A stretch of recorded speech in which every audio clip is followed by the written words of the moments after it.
Hello and welcome to Envision. I'm Deanne Conrad, Community Relations Supervisor with the Sioux Falls School District. Dr. Brian Maher is our superintendent.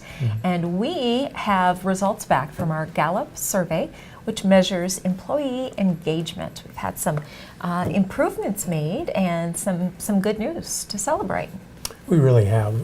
This is something that we've done in earnest and in the same way each of the last 2 years. It's something that we've actually done longer than that, but for at least the last 2 years, we've really initiated it across our employee pool for the last 2 years to make sure that we're cognizant of how engaged and how satisfied, there's a difference there, but how engaged and how satisfied our workforce is. Right, and that's important. As we've heard the folks from Gallup say that we can't have engaged students if we don't have engaged employees. And engagement looks different in each building by each person, but really it's about how much effort you're putting forth and how much your kind of attitude towards your work.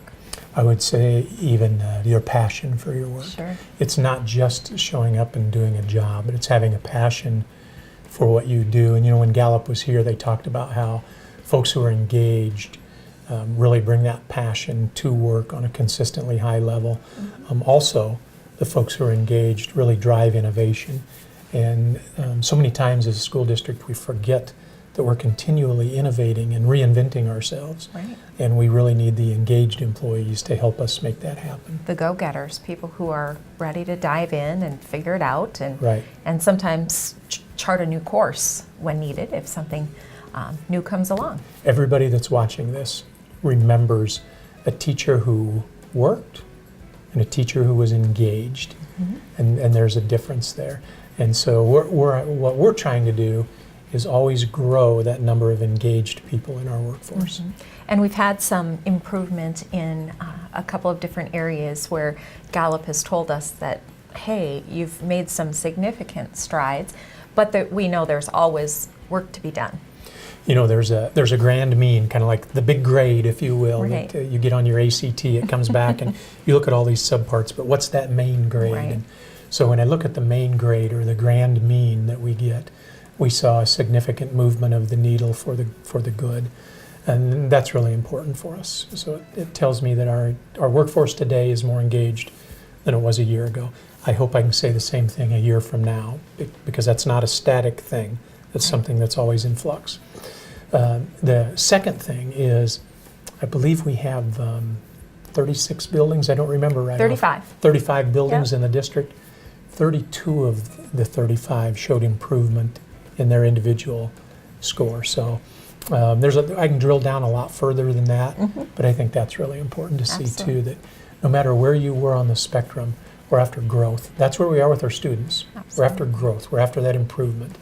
And so for 32 out of our 35 buildings to say we grew, that's awesome. And that's something we'll be after again next year. Right, and now the important work is that administrators take this information back to their staff, share it with them, and then develop a plan of action to improve on an area that could use some improvement. Yep, that's exactly right. I think there are 12 subgrades. I don't remember 12 exactly. questions. 12 questions that we really look at. And what challenge we've put in front of the buildings is, number one, to share the information with your staff. Don't try to keep this a secret. Share it with your staff. We are wherever we are at the building level. We are wherever we are at the district level. How do I take it and grow from there?